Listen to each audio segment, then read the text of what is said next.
We have a date for when new SEC Chair Paul Atkins will be confirmed. I'll share that date with you. And there's a Trojan virus attacking cryptocurrency wallets attached to Google Chrome. And Coinbase's new survey among institutions show they are incredibly bullish on crypto and they're ready to get all in this year with the new government and clarity that's coming. I'll give you the details. Let's get into it. Hey everybody, welcome into the Thinking Crypto podcast, your home for cryptocurrency news and interviews. I'm your host, Tony Edward. On your way in, please hit that subscribe button as well as the thumbs up button and leave a comment below. If you're listening on a podcast platform such as Spotify or Apple Podcasts, please leave a rating and review. Folks, let's start by looking at Bitcoin because right now we are seeing on the 4-hour, there is a slight reversal. There was a dip today, but we're seeing a reversal right now. Analyst Shardy B highlighted that there is confirmation on the reversal on the 4-hour chart, and it's all about the FOMC meeting tomorrow. Even Titan of Crypto highlighted the same thing with Bitcoin and its price and the RSI. It's as if the market's at a standstill waiting for a catalyst to send it in either direction. Now, we all hope it's up, of course. Titan of Crypto says Bitcoin is at a key inflection point ahead of tomorrow's FOMC meeting. So tomorrow's a big day, folks. Jerome Powell will tell us if they're going to cut rates. And even if they don't cut rates, if we just get a signal that they're going to end quantitative tightening, QT, that will be very bullish in the market because the market knows that frees up the Fed to start buying securities again, things they've done in the past. And of course, it means we're further on the path towards quantitative easing where they start printing. So I believe the Fed is going to have to step in at some point. It's just a matter of timing. And of course, the markets move with global liquidity. So as they start injecting more liquidity, go back to quantitative easing and more, risk assets, which are correlated to global liquidity, will go up, guys. And we already see global liquidity has been pumping and the DXY has been dropping. So all of these things are good overall. We just, I think, need the signal from the Fed because all of these things are correlated to the macro. And Bitcoin and the stock market, S&P 500, the NASDAQ, Dow Jones Industrial are all at the same inflection point. They're all seeing a bit of a reversal, but still stagnant chopping where it's like, tell us which way to go, right? And like I said, I'm hoping we get some sort of dovish signal from Powell tomorrow that the markets get the confidence, okay, it's back to business as usual, which they will, right? We know that they have to step in at points where things are bad and the markets have been selling off significantly. And we're waiting for the confirmation. Overall, I do think we're still in a bull market, given the different metrics and signals we've been tracking over time. But, could we be in for a bit more of pain, short-term pain before a bounce? Possible. Or we get a really good signal tomorrow. So we'll have to wait and see. All right, guys, we got an update here that new SEC Chair Paul Atkins is inching closer towards becoming the new chair of the SEC. And there's going to be a Senate hearing reportedly planned for March 27th, according to Semaphor's Eleanor Mueller. So I've been told by people in DC at the different advocacy groups that his nomination will be happening this month and in the latter half of March. So March 27th makes sense. So a lot of things are still in the air. The SEC, even though the SEC and the Crypto Task Force has been dropping cases, we need Paul Akins to come in and I think to address like the Ripple lawsuit as well as the many altcoin ETFs. I think Hester Peirce and the Crypto Task Force are waiting for him to come in because these are more complex parts of the market and require, I think, the chair to at least be there to make sure things are going smoothly. So we'll have to be patient. But I think we know he's pro-crypto. He's criticized Gary Gensler over the years. So I'm anticipating him to come in and continue the same trend that Hester Peirce and Mark Ueda have been doing. Now, guys, something you should be aware of, if you use a crypto wallet Google Chrome plugin, please be careful. Microsoft has discovered a new Trojan, StilachiRAT, if I'm saying that right, is targeting cryptocurrency wallets in Google Chrome browser. The malware attacks 20 different extensions, including MetaMask, Coinbase Wallet, Trust Wallet, OKX Wallet, BitGet Wallet, Phantom, and more. So folks, be careful here. Check all your plugins, check on things you've downloaded recently, clear your browser history. If you got an antivirus, run that. Just be careful. I personally don't use any crypto wallet extensions.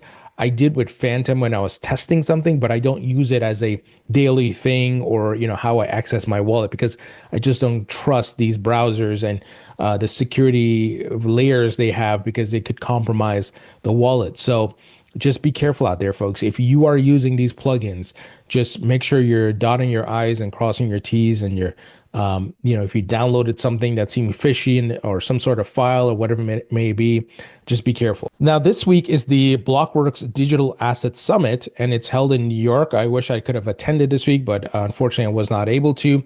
And a lot of big names are there, and today was day one, I believe, and I think it goes up to Thursday the 20th.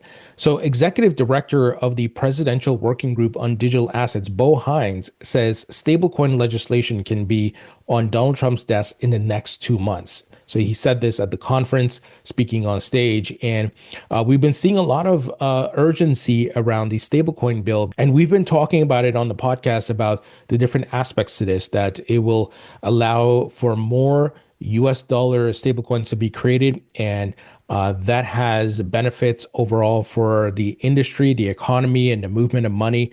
But also, a lot of those stablecoins are backed by US treasuries.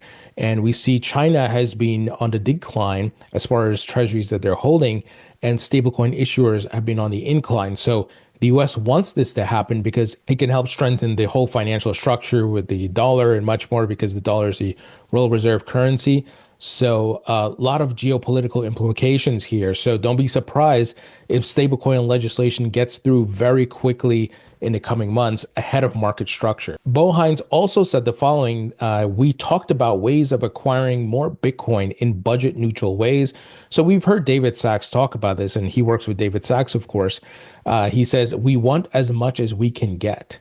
So let's see what they come up with. How are they able to buy the Bitcoin? Where are they going to get the revenue to do so? And where it's not a burden on the taxpayers. And of course, the easy part would be like if they confiscate it from bad actors, right?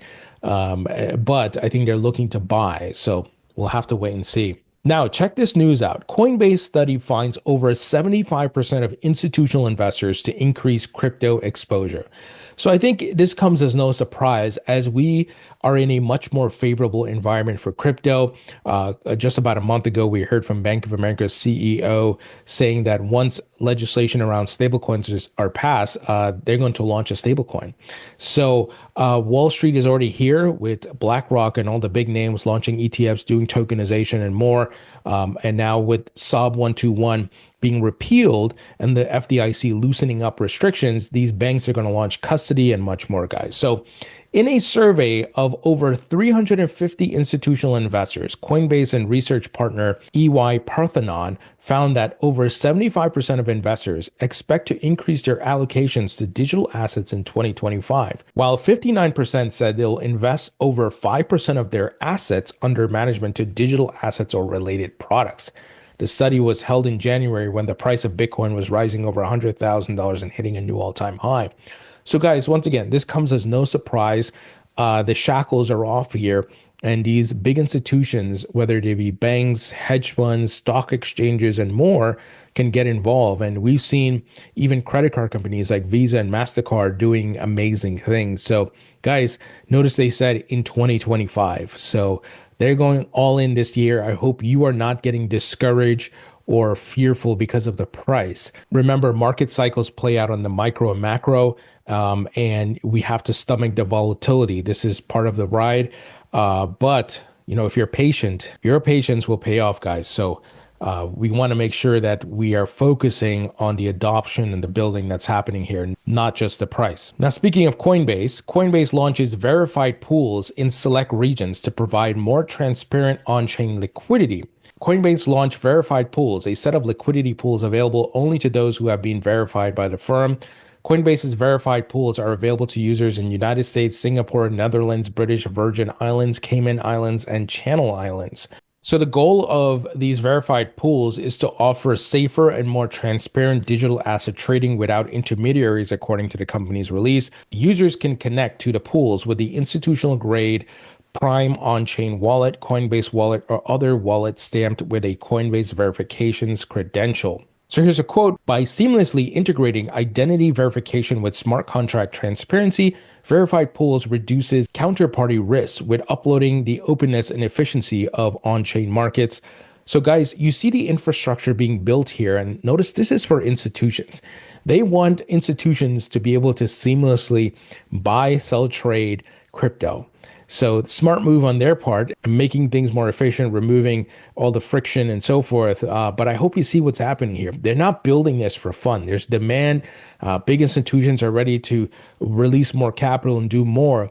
Well, you want to make it as efficient as possible and easy for them, right? So guys, all of these things that I see happening is so bullish. It is so bullish. And I know some of you are going to be like, why isn't the price reflecting it? Market cycles.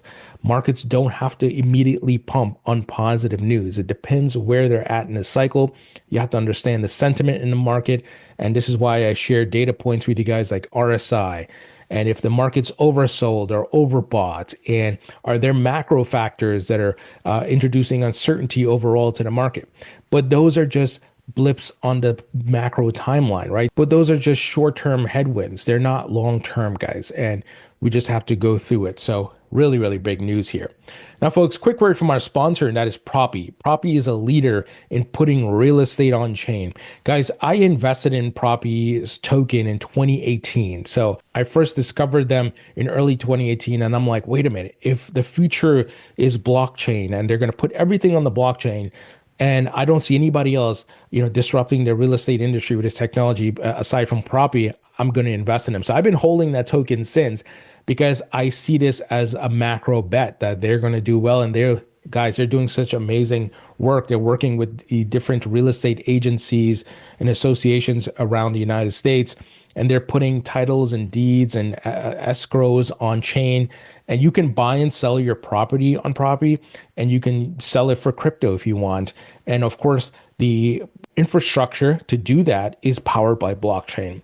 And they've been around since 2017. They are licensed, and they have over $4 billion in transactions completed.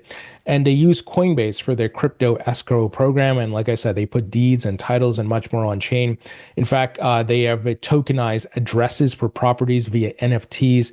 So some really innovative things, guys. So they have a great campaign going on right now where you can earn some free Propy tokens.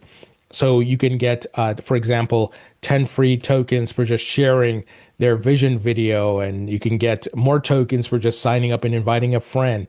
So why not, right? Check it out. Learn about what they're doing, guys. We've talked about tokenization being the future of finance. Real estate will be on chain. So check out the links in the description that point you to the campaign page where you can learn about getting the free tokens. Now, we got news that stablecoin protocol Gyroscope rolls out token and airdrop amid revenue growth. So I haven't heard about this platform or this company before, but they launched a governance token, GYFI, and an airdrop offering flexible claim options. Gyroscope said the protocol's revenue has surged to over $2 million annualized, with trading volume reaching $4.1 billion year to date.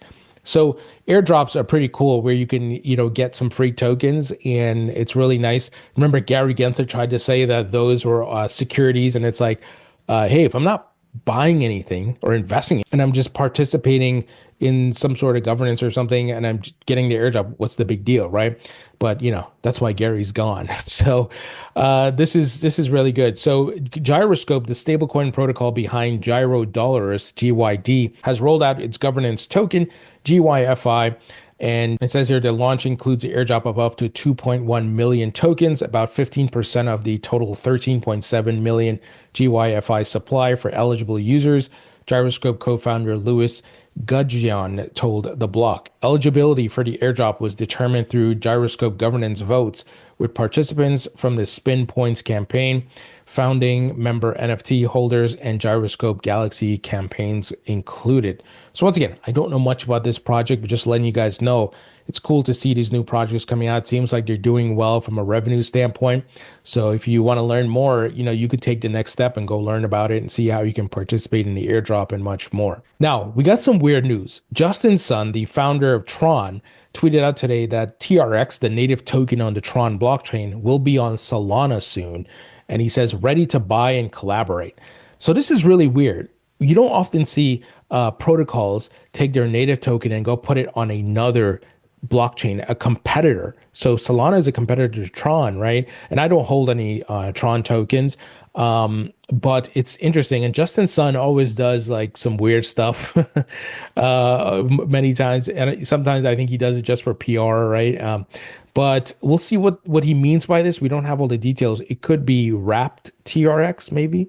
I don't know too many businesses and companies in the real world using Tron, and that could be wrong, right? I know they did something with BitTorrent years ago, but I'm talking like financial institutions and enterprises. I haven't seen anybody do anything. And once again, correct me if I'm wrong, guys. You can leave the comments in the comment section, but this is of a weird one, right? We're gonna go on Solana, and once again, we need the details, but most likely it could be wrapped TRX. So we'll see what that actually does. Now, speaking of Solana, Solana-based decentralized exchange Radium is working on a pump.fun meme coin factory competitor.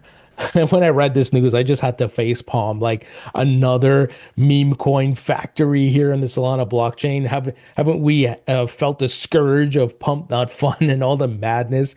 And look, guys, I know I hate on meme coins for the most part, but I'm not against like legacy meme coins like Doge and others, right? Which have a brand, have a community, have shown they're not a rug pull, but we've seen a lot of rug pulls being launched by Pump.Fun. And I'm not against people being able to invest in these things, but I do believe the law enforcement agencies in the United States and around the world need to police this better because people are building things and launching just to rug you. And we can't have that, right, guys? So I don't know. Do with this news what you want if you're into meme coins. But for me, I really don't care. I want to let you guys know that this may be around the corner. But the silver lining with the big pullback we've seen overall in the market, it has dried up the meme coin market, and Pump.Fun transactions are down like over 70% and much more. So that's a good thing, right? Get the froth out of the market and all the speculative bubble, the mini speculative bubble, if you want to call it that, that took place in Q4. Now, Ribbit Capital leads $23.6 million funding round for enterprise blockchain platform Crossmint. I have not heard of this as well. Crossmint aims to make building Web3 products easier for companies and individuals when creating digital wallets, payments, and tokenization and other items. The firm plans to continue developing AI agent infrastructure and other enterprise blockchain tools with its fresh financing. So a couple of takeaways. One, the liquidity to capital continues to flow throughout the industry into companies building the infrastructure, into new blockchain and token projects. Very good sign. Two, you're seeing new players coming in with new ideas and fresh ideas and a different approach using AI and much more. So this is why I've been telling you guys, I am not just interested in this bull market to make money. I'm going to take some of my profits and reinvest in the bloody bear market and get ready for the next bull market of 2028, guys, the next Bitcoin halving. So you want to look long term, and obviously you have to do your research and form your own strategy. I'm just telling you what's mine. But if you're here looking to get as much money out of this new asset class and industry before these type of returns that we're seeing now kind of get taken away, because the law of diminishing returns, the market gets bigger, more capital comes in, more players, you won't have the same volatility. This is why I always say the volatility is your friend. To have this volatility is good because this pendulum swings very high for the prices, but I know it swings low. But man, when it swings high, and I've been telling you guys what Paul Tudor Jones said, this is the fastest horse in the race. No other asset class performs like this. So guys, check out these projects. This is where you can do your homework, right? Skip the Netflix show or watching TV or whatever and go research what the hell is Crossmint? Should I invest in it, right? I'm not telling you to invest. I'm just saying this is what you need to be looking at. Obviously, you don't spend your entire time doing this. I don't. We all have lives to live. But if we're here looking to get financial freedom, better our lives and so forth, you want to do the research. You can't blindly go invest in stuff. This is why a lot of people get wrecked. They just go off of mainstream media, or they heard somebody invest in something. They don't actually go read. They don't go look at the project's website. What the hell does it do? Is the blockchain on live yet? Is on mainnet? Who's the investors, right? Who's backing it? Who's the founders? What background they have? What's their token release plan? The tokenomics. What use cases and problems do they solve? These are things you need to pay attention to, right? So important. But when I see stuff like this, I put a list together where I add it to the list. Okay, I need to research this. So I'll let you guys know if I invest in this, but I need to do my research first. All right, finally, we got interesting news coming out of South Korea. South Korean central bank to start the Hang Gang, that's weird, CBDC pilot with 100,000 citizens next month. Folks, I am not some big fan of CBDCs, but I'm a realist. And that, look, I live in the United States. The US has pretty much banned CBDCs, right, from happening, at least on the retail side. They may do something on the wholesale side, meaning it's just running between the banks. It doesn't touch people, retail people, right? But they're going to allow stablecoins to flourish. However, in other parts of the world, they're going to do CBDCs. China has this digital yuan. And these folks in these other countries, they don't have the US Constitution and they may not really care, right, as much as we do. So, some people are going to come out and say, Tony, you love CBDCs. And I'm just like, I don't love CBDCs. I don't care. I don't think about CBDCs. Like, I'm not dreaming about CBDCs, but I'm a realist that not every part of the world is the same and people are going to do different things. And even the digital euro, what's her name the other day was saying it, the president of the European Central Bank, right? Christine Lagarde was saying the digital euro is coming. I don't live in Europe, so what am I going to do to stop that, right? So, but the main takeaway here, guys, it's what I've been saying for years: the token economy. They're going to put your fiat currency on the blockchain. They're going to put your assets on the blockchain. So ride the wave and try to make some money off of this because we ain't stopping this, guys. Yes, we have alternatives like stablecoins, and even you can use Bitcoin, Ethereum, XRP, and these digital assets to move money. But some of these governments in different parts of the world are going to say, "Hey, people, hey, we got a more efficient way of doing things, and you can download it through this app," and that's going to be the world, guys. So I hope you see what's happening here. The world is changing, and we're in that fourth industrial revolution. And a lot of technologies are converging here, and blockchain is a big part of it. And just yesterday, we talked about blockchain being used to police AI. So it's pretty crazy. I know some of it is draconian, some of it's a bit scary, but we can't stop all these things. So it's up to the people in South Korea if they don't want this to fight back. But not everybody around the world thinks the same way or the way that people in the US do. So the pilot name is weird, Hang Gang. And I say that as someone living in the United States, so I hope I don't offend anybody.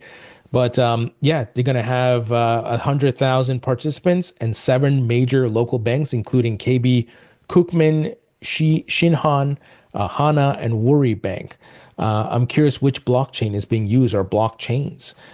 These are things we'll have to wait and see. But when it's released, as far as which blockchains these CBDCs are on, I think it's going to be very good for those blockchains and their native tokens. So interesting times, folks. I hope you see what's happening here. Majority of people around the world are not paying attention, but they will. It's just like the internet. There were people who were ignoring the internet. I don't need a computer. I don't need the internet. And then later on, they were forced on there doing shopping and communicating and having a smartphone with internet, right? One way or the other, people end up adopting the technology because that's the way the economy and businesses run, and you have to capitulate. So better you get on board early, make your investments, and try to make some money off of it, right, guys? And we have the opportunity this time around because in the internet.com boom days, unless you were accredited or part of a hedge fund or VC, you couldn't get early access to all these things. You had to wait for these companies to go public. And by then, you're not making money. Now, if you bought and you held for like 6 to 8 years, we've seen the numbers, right, for Amazon and Google. Yes, you made money, but the real money is made in the private equity. We all know that. Well, here you get the access to the tokens, and we got it ahead of time before the banks and the VCs and all these guys. A lot of them are now coming in. So Pretty amazing stuff. So guys, let me know what you think. Leave your thoughts and comments below. Hit the thumbs up button. Guys, a great way you can support me and the podcast is by subscribing to my free email newsletter. It's on Substack, 100% free. Check out my book on Amazon. It's available in paperback and digital. And check out my new course at mycryptocourse.com. Guys, this is a comprehensive course that covers every aspect of crypto. Knowledge is power. Expand your knowledge about the industry and what the hell we're doing here and what makes this course unique and different from any other course out there. It includes expert commentary. You will hear from founders, CEOs, and institutional investors. It has full text write-ups, videos, and downloadable materials. Pay a one-time fee, get lifetime access, go at your own pace, share to log in with your friends and family. And guys, I made sure I packed a ton of value in this so you can check out the curriculum to see what the hell is in it and what aspects of crypto is being touched on. So check it out, and link will be in the description. Thank you guys for watching and listening. I appreciate you all, and I'll talk to you all later.